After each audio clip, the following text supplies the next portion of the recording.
Bonsoir tout le monde, bienvenue à la séance du Conseil ordinaire du Conseil du 6 octobre 2020.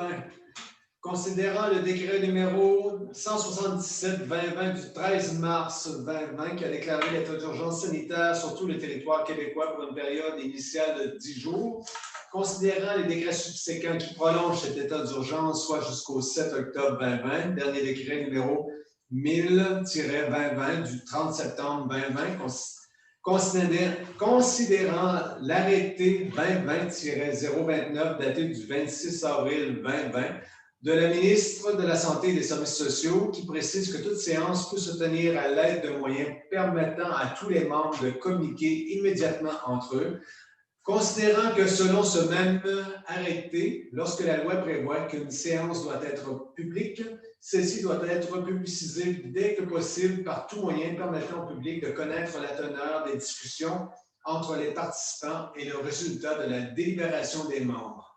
Considérant que l'évolution de la pandémie de COVID-19 engendre des changements réguliers au niveau des paliers d'alerte sanitaire émis pour chacune des régions et des mesures applicables qui en découlent, considérant qu'il est dans l'intérêt public et pour protéger la santé de la population, des membres du Conseil et des officiers municipaux que la présente séance ainsi que les prochaines soient tenues à huis clos et que les membres du Conseil et les officiers municipaux soient autorisés à y être présents et à y prendre part, délibérer et voter à la séance par voie de visioconférence.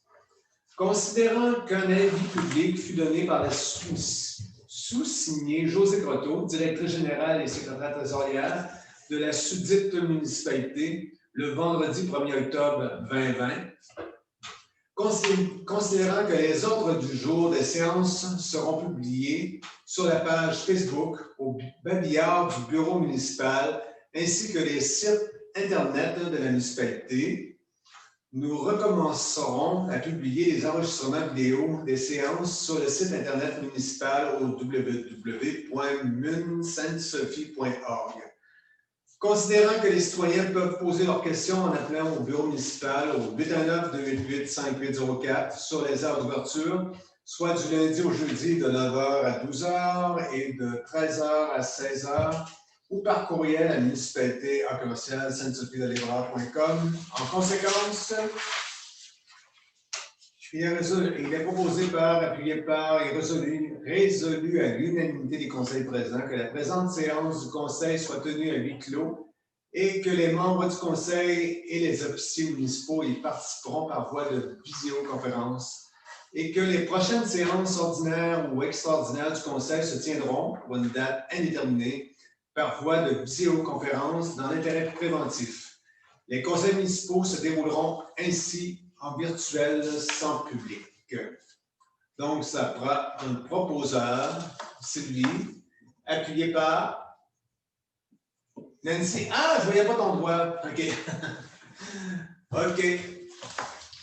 Bon, donc, nous allons continuer. Je vais demander à Josée de présenter l'ordre du jour. Juste avant, je vais faire la présence et vérification du quorum. Alors, sont présents à cette vidéoconférence la conseillère Mme Sylvie Lambert et Nancy Castonguay-Demers et le conseiller M. Serge Tourmel, tous formant quorum sous la présidence de M. Jean-Guy Baudet, maire, et également moi, Josée Croteau, directrice générale et secrétaire trésorière de la municipalité de Sainte-Sophie. Le poste de conseiller numéro 5 est vacant, ainsi que M. Mathieu Fournier et Mme Jacqueline Lambert sont absents. Pour l'ordre du jour, point 1, vérification du quorum. 2, ouverture de la séance. 3, lecture et adoption de l'ordre du jour. 4, adoption du procès-verbal de la séance ordinaire du 8 septembre 2020. 5, approbation des comptes à payer. 6, correspondance. 7, dépôt avec résolution pour les prévisions budgétaires 2021 de la Régie des déchets. 8, rapport des conseillers. 9, permis de construction. 10, OVARIA à 10.1, adoption du règlement 10-2020 relatif à l'obligation d'installer des protections contre les dégâts d'eau. 10.2, résolution demandant au programme Nouveaux Horizons pour les aînés 2020 à 2021. 10.3, demande au programme d'aide aux municipalités dévitalisées pour les frais de la demande d'autorisation au MDD-ELCC. 10.4, mandat à la municipalité de Sainte-Marie-de-Blandford pour déposer une demande d'aide financière dans le cadre du soutien à la coopération intermunicipale du MAMACH. 10.5, entente de vitalisation de la municipalité régionale de comté de Bécancour dans le cadre du volet 4 du Fonds Région et Ruralité. 10.6, demande au gouvernement du Québec une programmation axélogie. 10.7, atteinte au pouvoir de zonage et municipalité et à la capacité des citoyens de se prononcer sur la réglementation de leur milieu de vie. 10.8, nomination des responsables et comités de pilotage MADA. 10.9, adhésion et formation Action Patrimoine. 10.10, renouvellement du contrat d'assurance municipale 2020 à 2021 avec la MMQ. 10.11, renouvellement du contrat de service avec Infotech. 10.12, renouvellement de location du réservoir de diesel. 10.13, achat de matériel divers pour le déneigement. 10.14, achat d'équipements et d'inventaire pour le déneigement. 10.15, achat d'une nouvelle pompe complète de distribution. 10.16, mandat de réparation d'une pompe à la station de pompage. 10.17, travaux d'inspection et de détection des fuites d'eau potable. 10.18, service d'achat des ponceaux en milieu agricole par la MRC de Bécancour. 10.19, inspection et entretien des camions lourds. 10.20, demande de versement projet 363-26 TT de construction et pavage Port-Neuf. 10.21 et 10.22 ouverts, 11 périodes de questions et 12 levées de l'Assemblée. Si vous êtes d'accord, ça prendrait un proposeur. Nancy propose. Adoption du procès-verbal de la séance ordinaire du 8 septembre 2020. Est-ce que tout vous semblait conforme? Sylvie propose? OK. Excusez-moi.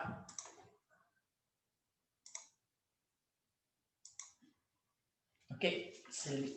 Sylvie propose. Approbation des comptes à payer.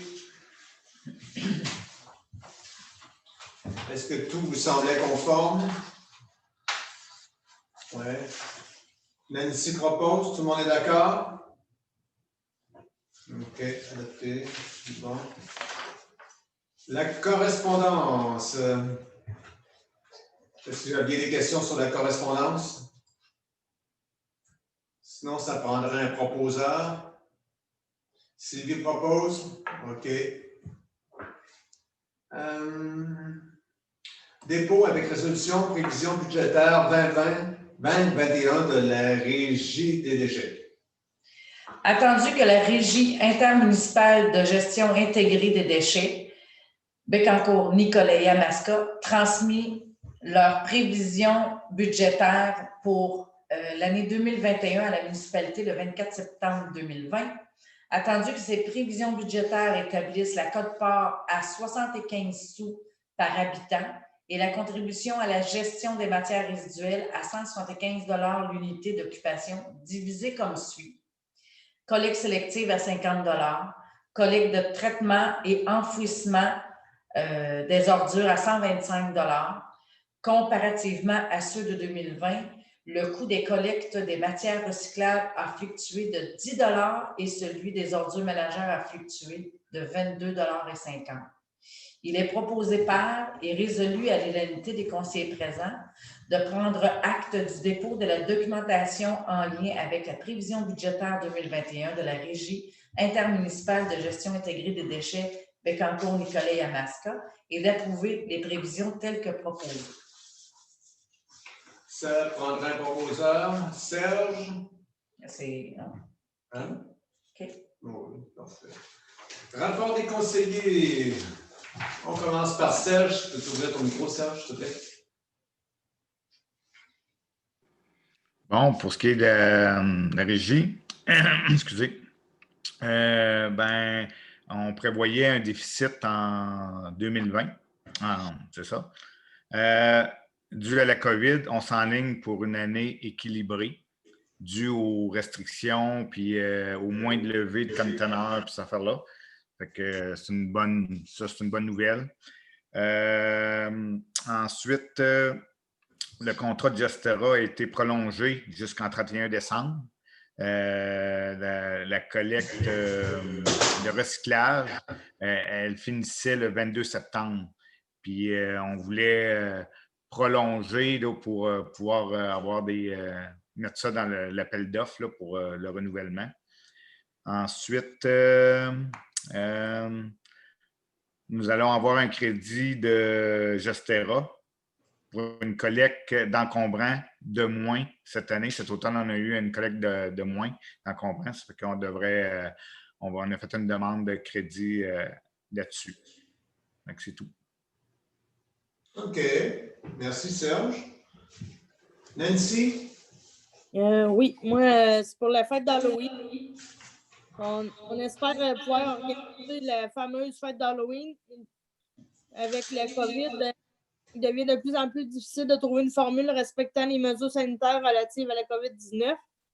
De fait, lors de la réunion du comité organisateur du 9 septembre dernier, une nouvelle formule fut mise de l'avant, formule permettant de répondre aux mesures sanitaires les plus restrictives vont être mises en place, advenant un changement de palier d'alerte vers les couleurs orange ou rouge. Nous étions alors au palier vert et jaune en début septembre. Ainsi, puisque les directives de la santé publique en orange et rouge restreignent le nombre de personnes admises lors de rassemblements extérieurs dans un lieu. La formule visée de cette année en étant sous forme de rallye auto où 6 stations animées avec des thèmes particuliers seraient réparties dans la municipalité. Considérant que les gens resteraient en tout temps dans leur voiture et que l'événement serait pensé en fonction de la fête d'Halloween 2020, pourrait avoir lieu en cas de pluie. L'événement serait par contre annulé comme chaque année. Par contre, depuis le 1er octobre, les mesures sanitaires appliquant fut augmentée. La notion de déplacement essentiel s'est ajoutée. Tout dépend de la couleur du palier d'alerte. Il se peut donc que la version rallye automobile ne puisse être appliquée. Tout dépend des décisions du gouvernement et du niveau d'alerte de notre région. Ainsi, le comité des loisirs se réunira le 7 octobre prochain afin de statuer définitivement s'il y aura bel et bien une fête d'Halloween à Sainte-Sophie-de-Lévrard et si oui, sous quelle forme exactement. Peut-être mode virtuel. Le comité des loisirs publicera sa décision via des outils de communication habituels de la municipalité, Facebook, Babillard, Journal municipal, etc. Fait qu'à suivre. OK. Bon, merci Nancy, effectivement. Sylvie, as-tu quelque chose là? Pas vraiment rien, sauf que je devrais avoir une rencontre virtuelle mardi qui vient avec le comité culturel. OK. Ouais. Bon, parfait, c'est à suivre. Merci beaucoup. On est rendu à permis de construction. En septembre 2020, un permis d'agrandissement, 2 permis de construction, 1 permis de démolition, 1 permis d'installation septique et 4 permis de rénovation, le tout pour une valeur de travaux de 151 000 ainsi que 120 $ en coût de permis. OK. On va conduire Daria. L'adoption du règlement numéro 10-2020 relatif à l'obligation d'installer des protections contre les dégâts d'eau. Considérant qu'un avis de motion a été dûment donné par M. Mathieu Fournier lors de la séance du Conseil tenue le 8 septembre 2020, qu'un projet de règlement fut déposé au même moment et que les membres du Conseil présent déclarent l'avoir lu et renoncent à sa lecture, conformément à l'article 445 du Code municipal. Considérant que le Conseil considère opportun d'abroger le règlement numéro 01-2008 concernant l'obligation d'installer une soupape de sûreté, clapet de non-retour à l'égard de tout immeuble desservi par le service d'égout municipal. En conséquence, il est ordonné et statué que le présent règlement portant le numéro 10-2020, abrogeant le règlement numéro 01-2018, sous réserve du deuxième alinéa ci-après à l'article 15 du dit règlement. Sur proposition de est résolu à l'unanimité des conseillers présents d'adopter tel que rédigé le règlement portant le numéro 10-2020 relatif à l'obligation d'installer des protections contre les dégâts d'eau et qu'il soit consigné dans le livre des règlements de la municipalité de Sainte-Sophie-de-Lévrard. OK. Ça prendra un proposeur. Sylvie propose. OK. Y a-t-il un avis de motion là-dessus? Et le 8 septembre, Oui. c'était dans un projet de Mais, règlement qui a été déposé en même temps. On peut l'adopter pareil, même si Mathieu n'est pas là? Oui. OK. Oui, Ah bon. avec la nouvelle formule de projet de règlement qui est déjà déposée, c'est plus pareil. Ouais, Ça peut être distinct. Avant, c'est que... On n'a plus besoin d'être présent s'il y a un avis de motion donné par un. OK. Ah bon. ouais, c'est ça. Ah bon. Bon, c'est bon. L'idéal, c'est le même, mais il n'est pas l'obligation officielle. Là. Ça, c'est plus une obligation. C'est plus l'obligation officielle. OK. Voilà. On est rendu à 10-2. Demande au programme Nouveaux Horizons pour les années 2020-2021. Attendu que le Club social de la Gerbe d'Or de Sainte-Sophie, aussi nommé la FADOC de Sainte-Sophie-de-Lévrard, est un organisme du territoire œuvrant directement auprès des aînés dans son milieu. Attendu que la municipalité reconnaît l'apport primordial de la FADOC au sein de la communauté et souligne l'importance de la présence de celle-ci. Attendu que cet organisme est la référence dans la communauté pour identifier les besoins réels des aînés et favoriser la mise en place de projets et services pouvant y répondre. Attendu que la municipalité de Sainte-Sophie-de-Lévrard appuie le Club social de la Gerbe d'Or depuis plusieurs années dans ses actions visant à appuyer la participation sociale et l'inclusion de prévenir la maltraitance et l'agisme, contre l'isolement, favoriser les saines habitudes de vie et améliorer l'accès à des services auprès des personnes âgées. Attendu que le comité de la FADOC désire présenter une demande de financement dans le cadre du programme Nouveaux Horizons pour les aînés 2020-2021, attendu que les élus désirent poursuivre la collaboration avec cet organisme dans la réalisation de leurs projets futurs, puisque ceux-ci contribueront à augmenter la vitalité du milieu tout en répondant aux besoins réels des aînés. Sur proposition de, il est résolu à l'unanimité des conseillers présents que la municipalité de Sainte-Sophie-de-Lévrard appuie le Club social de la Gerbe d'Or de Sainte-Sophie, aussi nommé la FADOC de Sainte-Sophie-de-Lévrard, dans le but de leur demande de financement dans le cadre du programme Nouveaux Horizons pour les aînés, et résolu que la municipalité soutienne plus précisément la FADOC par l'attribution d'une ressource municipale afin de les aider dans cette démarche. Ça prendra un proposeur, si vous êtes d'accord. Sylvie propose. OK. 10.3, demande au programme d'aide municipalité dévitalisée pour les frais de la demande d'autorisation.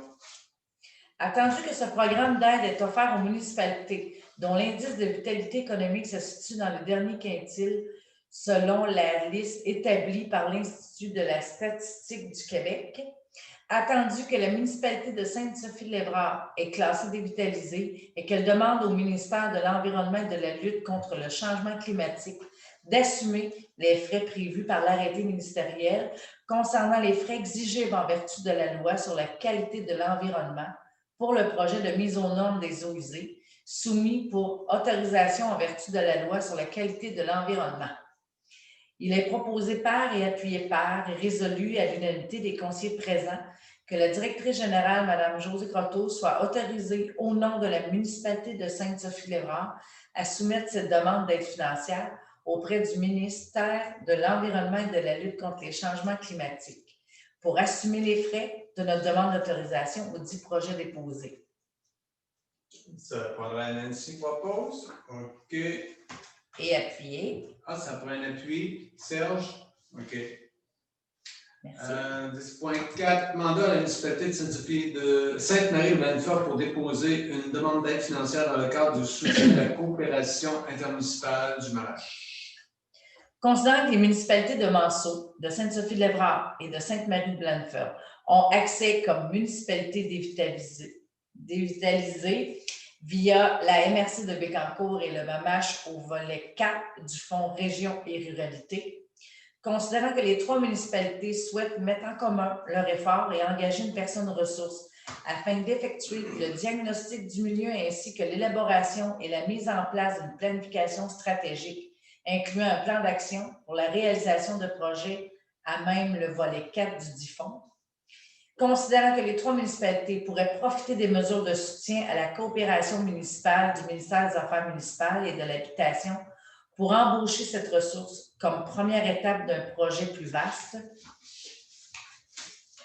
Considérant que les municipalités de Manceau et de Sainte-Sophie-Lévrard acceptent que la municipalité de Sainte-Marie-Blanford soit l'organisme désigné responsable de ce nouveau projet, il est proposé par et appuyé par et résolu à l'unanimité des conseillers présents que la municipalité de Sainte-Sophie-Lévrard autorise le dépôt du dit projet et accepte d'attribuer le mandat d'organisme désigné responsable à la municipalité de Sainte-Marie-Blanford pour le projet embauche de l'agent ou agente de vitalisation dans le cadre de la demande d'aide financière dans le Fonds Région et Ruralité au volet 4, axe soutien à la coopération intermunicipale, que M. Daniel René, directeur général de la municipalité de Sainte-Marie-Blanford, soit désigné représentant de la municipalité de Sainte-Sophie et autorisé à signer tout document permettant la réalisation de la présente résolution, qu'un budget maximal de 16 555 soit réservé de surplus libre accumulé et ajouté au budget 2021 de Sainte-Sophie-Lévrard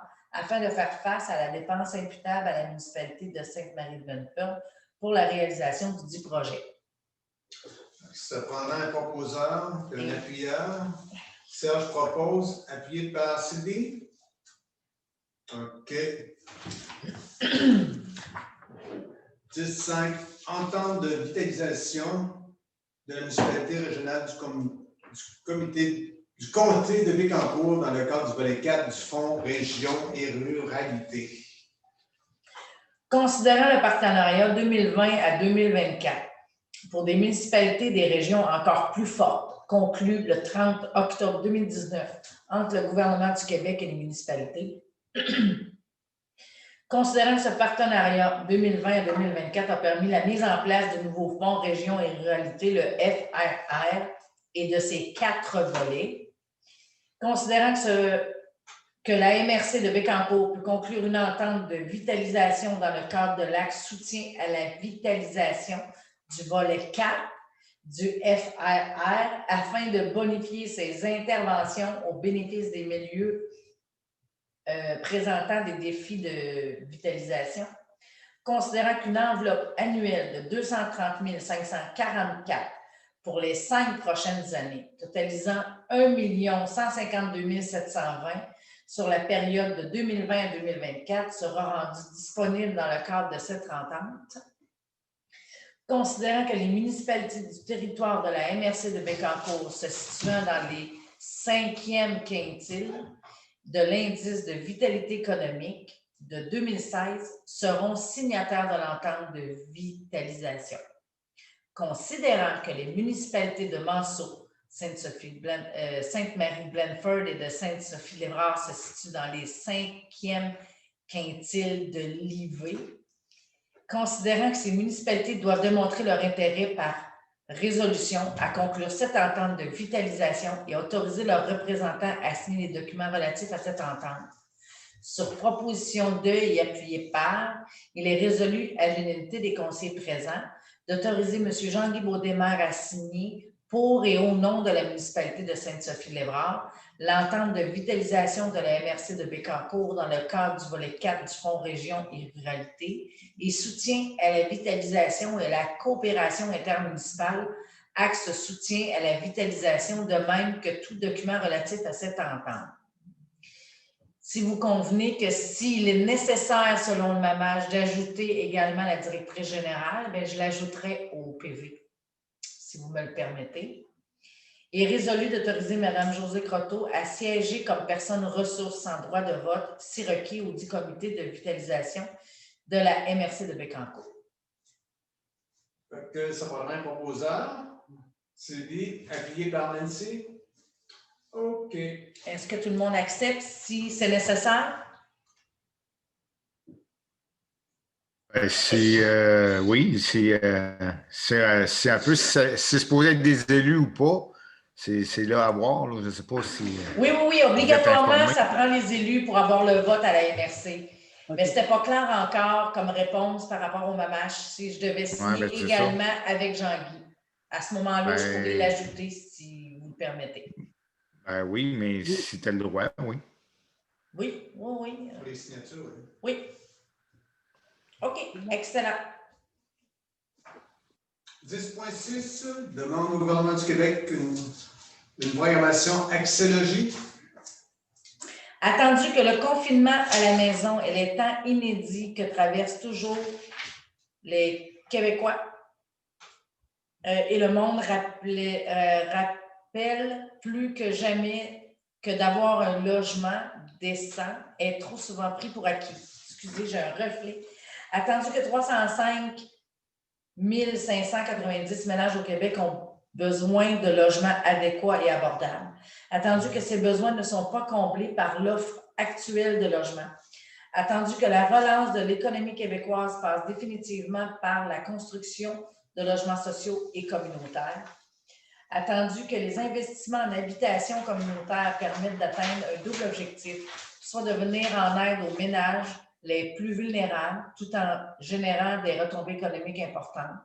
Attendu que chaque dollar investi dans la réalisation de projets d'habitation communautaire génère 2,30 $ en activité économique dans le secteur de la construction. Attendu qu'il est nécessaire de loger convenablement les Québécoises et les Québécois. Sur proposition de, appuyée par, il est résolu à l'unanimité des conseillers présents de demander au gouvernement du Québec de financer 10 000 nouveaux logements sociaux et communautaires et d'inclure le logement social et communautaire au cœur de son plan de relance économique. Il est résolu de transmettre une copie de cette résolution à la ministre des Affaires municipales et de l'Occupation du territoire, Mme André Laforêt, ainsi qu'à la présidente du Conseil du Trésor, Mme Sonia Lebel, et au ministre des Finances, M. Éric Girard. Ça prendra un proposeur, Nancy et Sylvie. OK. Permettez-moi de demander, s'il vous plaît, tu m'as dit Nancy et Sylvie, Ouais. et tantôt, je m'excuse, j'ai manqué à noter avec la question sur proposition de Sylvie, et qui a appuyé, s'il vous plaît? C'était Nancy. C'était Nancy au 10.5? Oui, c'était l'inverse. OK, merci. Excusez-moi. On est rendu à 10.7, atteinte au pouvoir de zonage des municipalités et à la capacité des citoyens de se prononcer sur la réglementation de leur milieu de vie. Considérant l'opposition du milieu municipal concernant les intentions du gouvernement du Québec inscrites dans le projet de loi 49 déposé à l'automne 2019 de modifier le pouvoir de réglementation des municipalités en matière de zonage en ce qui a trait aux établissements d'hébergement touristique exploités dans les résidences principales, dont location du type Airbnb. Considérant que cette modification législative aura comme effet de retirer aux municipalités le pouvoir d'interdire les locations de type Airbnb pour les résidences principales sur leur territoire, un pouvoir essentiel notamment pour générer les problèmes de nuisance découlant de ce type de location dans nos communautés. Considérant que le ministre des Affaires municipales et de l'Habitation, André Laforêt, a inclus ces dispositions litigieuses dans le projet de loi 67, loi instaurant un nouveau régime d'aménagement dans les zones inondables, des lacs et des cours d'eau, octroyant temporairement aux municipalités des pouvoirs visant à répondre à certains besoins et modifiant diverses dispositions déposées à l'Assemblée nationale le 30 septembre 2020. Considérant que le pouvoir d'adopter des règlements de zonage déterminant un encadrant, les usages et un pouvoir fondamental confiés aux municipalités liés à leur responsabilité de gérer l'aménagement de leur territoire inscrit dans la loi sur l'aménagement et l'urbanisme, considérant l'importance pour les municipalités de pouvoir interdire les établissements d'hébergement touristique exploités dans des résidences principales, location de type Airbnb, dans les zones où cet usage pourrait être incompatible avec le milieu, considérant qu'il est inacceptable que le gouvernement du Québec envisage de retirer un pouvoir de zonage aux municipalités alors que l'Assemblée nationale a reconnu à plusieurs reprises leur responsabilité de maintenir un milieu de vie de qualité, sécuritaire et sain.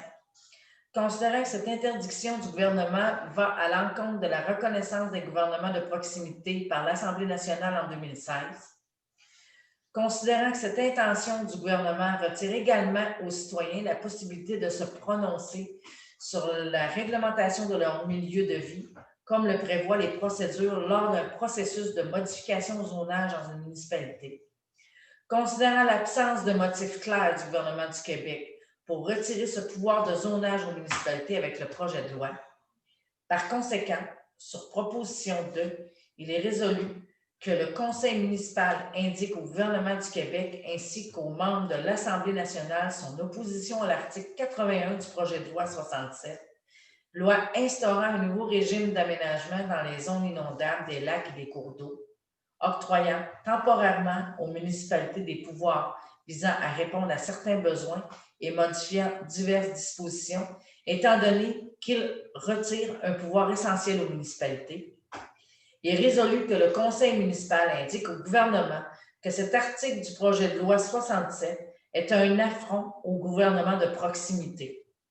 Que le Conseil municipal demande au gouvernement du Québec de retirer l'article 81 du projet de loi 67 pour le laisser dans le projet de la loi 49 pour laisser place à la discussion afin de trouver une solution raisonnable permettant aux municipalités de conserver leur pouvoir de zonage et d'assumer leur responsabilité de maintenir un milieu de vie de qualité, sécuritaire et sain, et de conserver le droit des citoyens de se prononcer sur la réglementation de leur milieu de vie. Que copie de cette résolution soit envoyée au Premier ministre du Québec, M. François Legault, à la ministre des Affaires municipales et de l'Habitation, Mme André Laforêt, à la ministre du Tourisme, Mme Caroline Proulx, à la chef de l'opposition officielle, Mme Dominique Anglade, à la chef de la deuxième opposition, Mme Manon Massé, au chef de la troisième opposition, Mme... non, M. Pascal, c'est-à-dire... ouais. Pascal Bérubé, aux députés de notre circonscription et aux membres de la Commission parlementaire sur l'aménagement du territoire de l'Assemblée nationale, que copie de cette résolution soit également envoyée à la Fédération québécoise des municipalités et aux médias de notre région. Ça prendra un proposant. Sylvie propose. OK. 10.8, nomination responsable des comités de pilotage MADA. Attendu que dans le cadre de la politique MADA, réalisée de façon territoriale par la MRC de Bécancour, la municipalité doit être représentée par un élu siégeant sur le comité de pilotage de celle-ci. Attendu qu'un comité MADA de Sainte-Sophie-de-Lévrard, composé de citoyens aînés impliqués, de représentants d'organismes et de ressources municipales, doit être formé afin d'appuyer concrètement le comité de pilotage de la MRC de Bécancour dans leur démarche. Attendu que la municipalité doit également nommer une personne responsable pour la mise en application et la supervision du comité MADA de Sainte-Sophie. Attendu que la nouvelle politique MADA sera pour les années de 2020-2023 et que plusieurs personnes ont été approchées. Il est proposé par et résolu à l'unanimité des conseillers présents de nommer les personnes suivantes afin de former le dit comité MADA de Sainte-Sophie-de-Lévrard et ses responsables pour représenter la municipalité de Sainte-Sophie-de-Lévrard. Comité de pilotage à la MRC de Bécancour, M. Jean-Guy Baudet, représentant élu et maire, qui a accepté. Responsable MADA de Sainte-Sophie-de-Lévrard, Mme Julie Pellerin, responsable et directrice générale adjointe, qui a accepté. Et comité MADA de Sainte-Sophie-de-Lévrard, tous ceux qui ont accepté seront présents. M. Jean-Guy Baudet, représentant élu et maire. Mme Julie Pellerin, responsable et directrice générale adjointe. Mme Hélène Masson, représentante organisme FADOC. Mme Sonia Lauzon, représentante organisme Centre d'action bénévole. Et Mme Suzanne Germain, représentante citoyenne. Adopté, si vous êtes d'accord. Ça prendrait un proposeur. Nancy? Ah, Serge vient de réapparaître. On l'avait perdu. OK. Oh. Bon, 10.9. Adhésion, information, action, patrimoine. Attendu que la municipalité a intérêt à préserver son patrimoine bâti et pour ce faire, à prendre connaissance des recommandations afin d'être bien outillé. Attendu que l'organisme à but non lucratif Action Patrimoine est spécialisé dans l'aide et la formation aux organisations afin de répondre aux besoins de projets qui touchent le patrimoine. Il est proposé par et résolu à l'unanimité des conseillers présents d'entériner la facture de la formation d'un montant de 985,31 et incluant l'adhésion à cet organisme. Ça prendra un proposeur.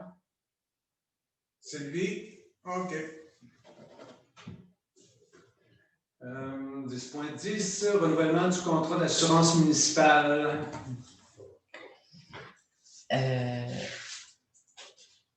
Et je pense que je m'excuse, ce n'était pas ce montant-là pour adhésion et formation. C'était moins dispendieux. Je vais le corriger dans le prochain PV original. Renouvellement du contrat d'assurance. Attendu que le contrat de notre assureur municipal est à renouveler pour la prochaine année et que la révision des besoins a été réalisée avec le courtier Ultima de la FQM Assurance. Sur proposition 2, il est résolu à l'unanimité des conseillers présents d'accepter le renouvellement, le contrat d'assurance municipale auprès de la Mutuelle des municipalités du Québec pour la période de novembre 2020 à novembre 2021 et de faire le paiement à Ultima Inc. pour une somme de 29 433, taxes incluses. Ça prendra un proposeur. Sylvie? OK. Renouvellement du contrat de service Infotech.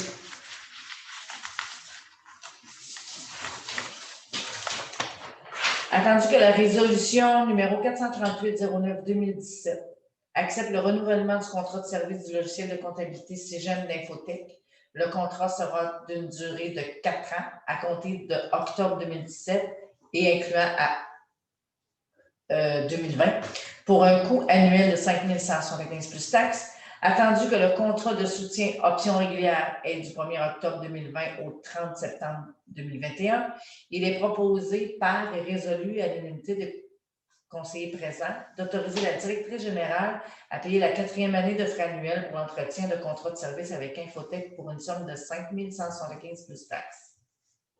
Ça prendra un proposeur. Serge? OK.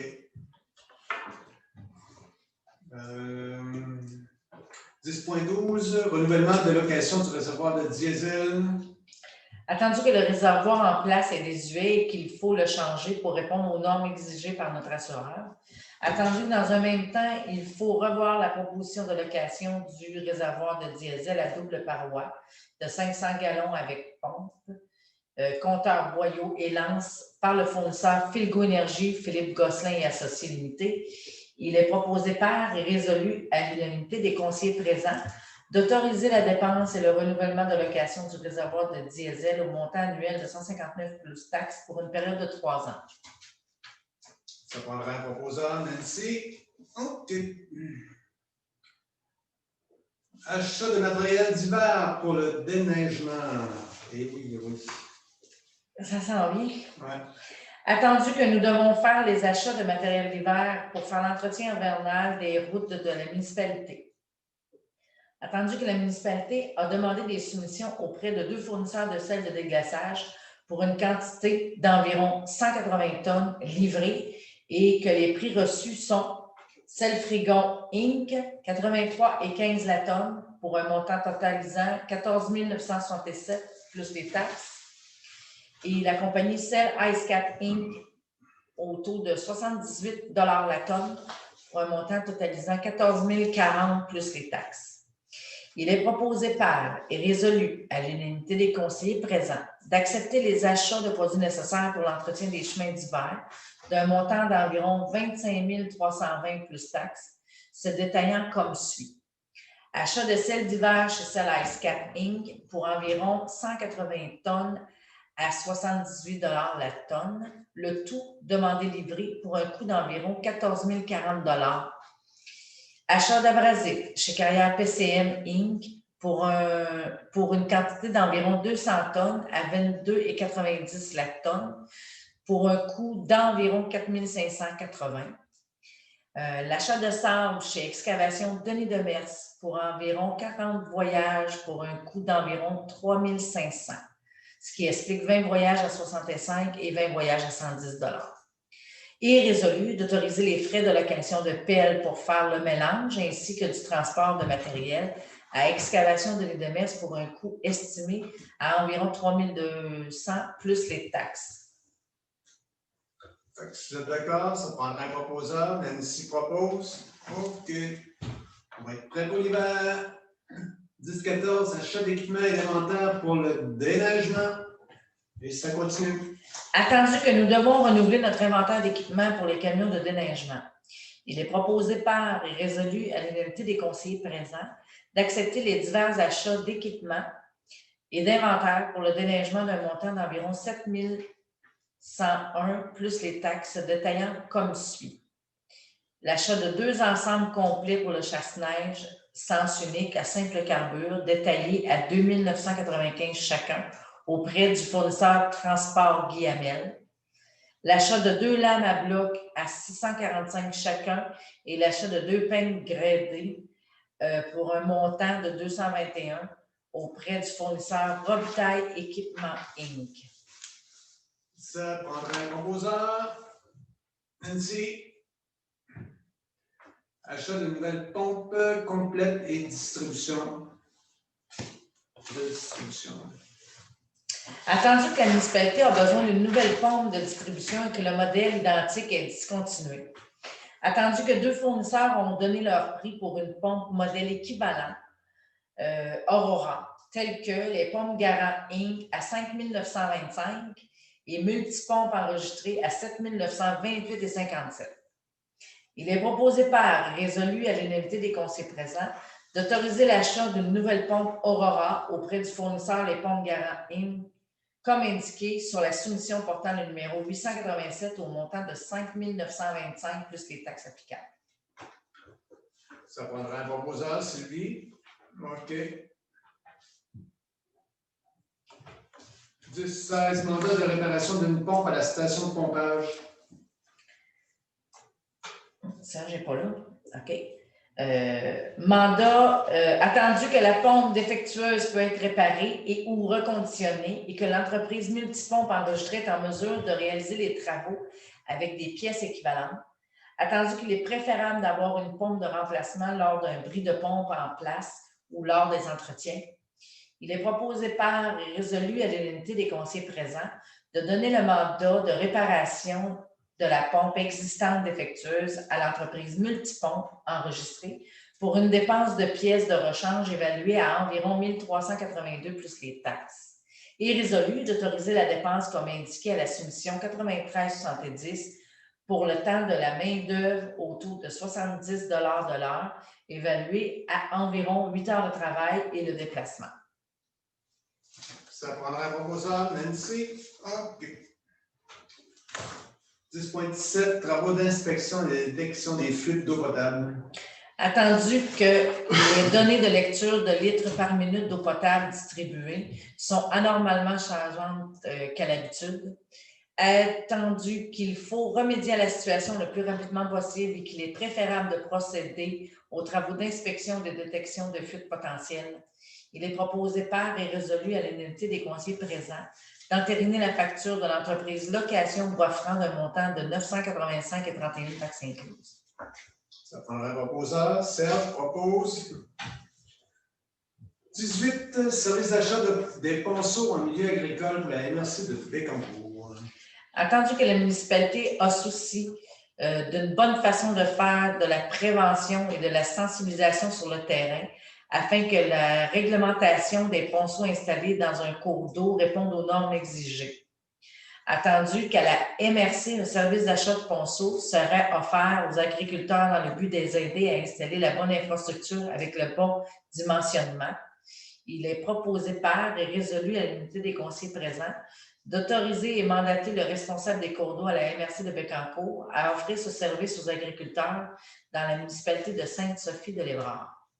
J'attends encore réponse pour voir s'il est en mesure d'offrir également le service aux propriétaires forestiers qui sont touchés par des cours d'eau. Alors, si est le cas, je vais pouvoir l'ajouter à la résolution si vous me donnez le mandat. Et sinon, je vais la laisser telle que conforme à la lecture de ce soir. Ça prendra un proposeur. Sylvie? OK. 10.19, inspection et entretien des camions lourds. Attendu que la Société d'assurance automobile du Québec, la SAAC, oblige la vérification mécanique des véhicules poids lourds et que la municipalité doit y répondre avant le 31 octobre 2020. Attendu que si la SAAQ ne reçoit pas les certificats de vérification mécanique des poids lourds, ils seront plus conformes quant au respect de la fréquence de vérification mécanique exigée par règlement. Il est proposé par et résolu à l'unanimité des conseillers présents d'autoriser les dépenses en lien avec la vérification mécanique des véhicules poids lourds de la municipalité, ainsi que pour les réparations nécessaires exigées afin de répondre à la conformité et à la sécurité. Ça prendra un proposeur pour les camions. Nancy? OK. 10-20, demande de versement projet 36-32. 6TT. Construction et pavage par neuf. Attendu que le mandat du projet 36-326TT portant le nom de Réfection Durand Saint-Antoine a été donné à l'entreprise Construction et Pavage Port-Neuf, Inc., par la résolution 52-63-04-2020.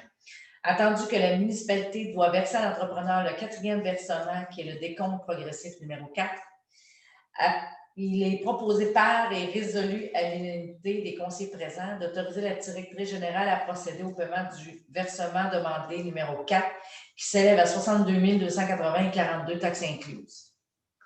Ça prendra un proposeur. Nancy. OK. Bon, ben on est rendu. Il y a des questions. Il faut juste lire. Pour la période de questions. Mm-hmm.